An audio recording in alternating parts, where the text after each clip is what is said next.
بسم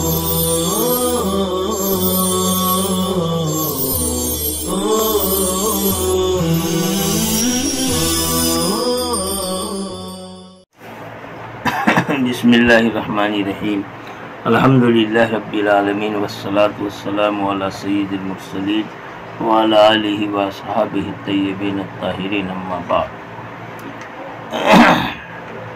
عزیز طلبہ، ابو ہریرہ کی یہ روایت ہے جس میں آپ صلی اللہ علیہ وسلم فرماتے ہیں اتاکم رمضان الشہر، کہ تم پر رمضان کا مہینہ یا شہر مبارک، ایسا مہینہ جو برکت والا، اللہ نے تم پر اس مہینے کے روزے کو فرض کیا ہے، اور اس مہینے میں آسمان کے دروازوں کو کھول دیا جاتا ہے، اور اس میں جہنم کے دروازوں کو بند کر دیا جاتا ہے، اور اس میں شیطانوں کو قید کر لیا جاتا ہے۔ مارادت مارید کی جہاں مارادہ، سرکش شیطانوں کو اس میں توق پہنا دیا جاتا ہے۔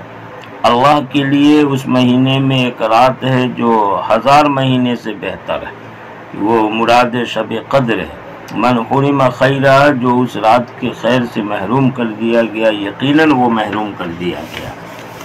ایسی ہی دوسری روایت عبداللہ بن عمرو کی ہے کہ آپ صلی اللہ علیہ وسلم نے فرمایا کہ الصیام والقرآن، کہ روزہ اور قرآن یہ دونوں سفارش کریں گے بندے کے لیے۔ یقولو، چنانچہ روزہ کہے گا اے رب، میں نے اس کو روکا تھا کھانے شہوات سے بالنہار، دن میں، تو آپ میری شفاعت قبول کیجئے اس کے واسطے۔ اور قرآن کہے گا اس کو رات میں سونے سے روکا تھا تو میری اس کے بارے میں شفاعت قبول کیجئے۔ فیشفعان، پس اس طرح روزے اور قرآن دونوں کی شفاعت قبول کی جائے گی۔ آگے حضرت انس کی روایت ہے، فرماتے ہیں کہ داخل رمضان کے رمضان کا مہینہ داخل ہوا تو آپ صلی اللہ علیہ وسلم نے فرمایا یقیناً یہ مہینہ تم پر آیا ہے جس میں ایک رات ہے جو 1000 مہینے سے بہتر ہے۔ جس کسی کو اس رات سے محروم کر دیا گیا اسے سارے خیر سے محروم کر دیا گیا، اور اس کے خیر سے محروم نہیں کیا جاتا مگر وہی کل محروم جو ہر طرح سے بالکل محروم ہے۔ آگے حضرت سلمان فارسی کی روایت ہے، قال کہتے ہیں کہ ہمیں حضور نے خطاب فرمایا شعبان کے آخر دن میں، چنانچہ کہا کہ اے لوگو، یقیناً تم پر سایہ فگن ہوا ہے ایک بڑا مہینہ، وہ برکت والا مہینہ ہے۔ ایسا مہینہ ہے جس میں ایک رات ہے جو 1000 مہینے سے زیادہ بہتر ہے، یعنی ایک رات میں اگر عبادت کر لی جائے تو 1000 رات میں عبادت کرنے سے زیادہ افضل ہے۔ اللہ نے اس کے روزے کو فرض قرار دیا ہے اور اس کے رات کے قیام کو نفل بنایا۔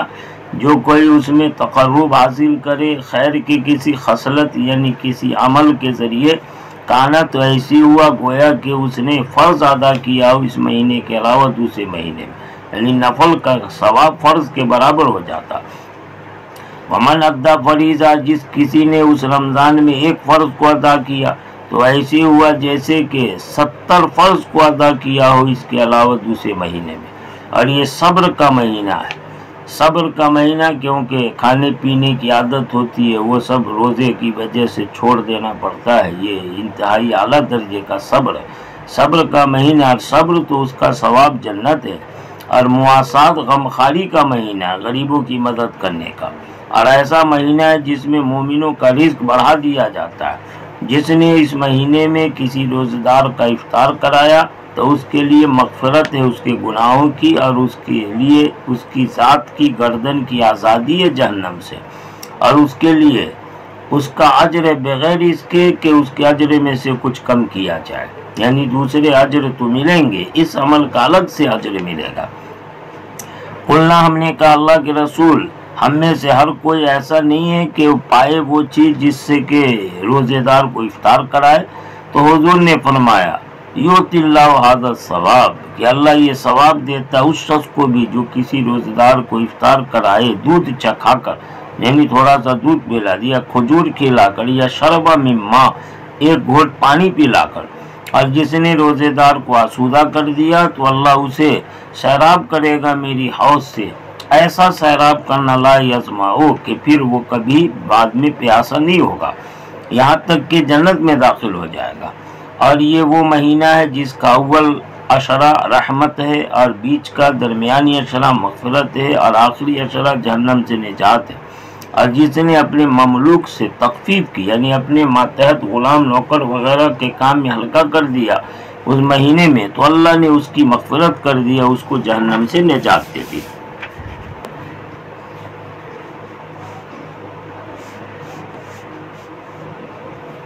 آگے کی روایت حضرت ابن عباس کی ہے، کہتے ہیں کہ حضور جب رمضان کا مہینہ داخل ہوتا تو ہر قیدی کو آزاد کر دیتے اور ہر مانگنے والے کو عطا فرماتے تھے۔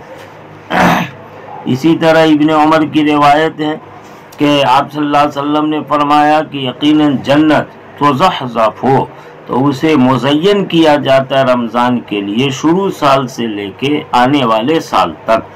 قال فرمایا فَإِذَا كَانَ أَوَّلُ يَوْمٍ مِّن رمضان، تو جب رمضان کا پہلا دن ہوتا ہے تو ایک ہوا چلتی ہے عرش کے نیچے جنت کے پتوں سے حور عین کے اوپر، فَيَقُلْنَ، تو وہ حور عین کہتی ہے اے رب ہمارے لیے کریے اپنے بندوں میں سے ازواج ایسے جوڑے جن سے ہماری آنکھیں قرار ٹھنڈک محسوس کریں، وَتَقِرُّ أَعْيُنُهُمْ بِنَا، اور ان کی آنکھیں ہمارے ذریعے سے ٹھنڈک محسوس کریں۔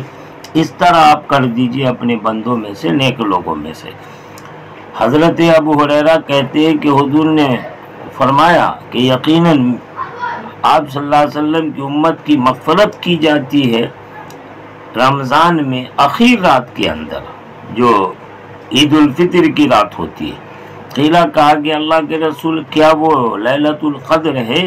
تو حضور نے کہا نہیں، یعنی لیلۃ القدر کی تو الگ فضیلت ہے، عید الفطر والی رات کی الگ فضیلت، اور اس کی وجہ بیان کی کہ لیکن عامل انما یوفی اجرہ بلا شبہ، اس کا اجر پورا پورا دیا جاتا ہے جب وہ اپنا عمل چکا دیتا، اپنا عمل جب پورے طور سے کر لیتا ہے تو اس کو اس کی مزدوری پورے طور سے دی جاتی ہے۔ تو یہ جو اخیر رات ہے گویا کہ جو عمل کیا رمضان بھر میں اس پر انعام لینے اور اجر پانے کی رات ہے۔ اللہ پاک توفیق عطا فرمائے۔ وآخر دعوانا ان الحمدللہ رب العالمین۔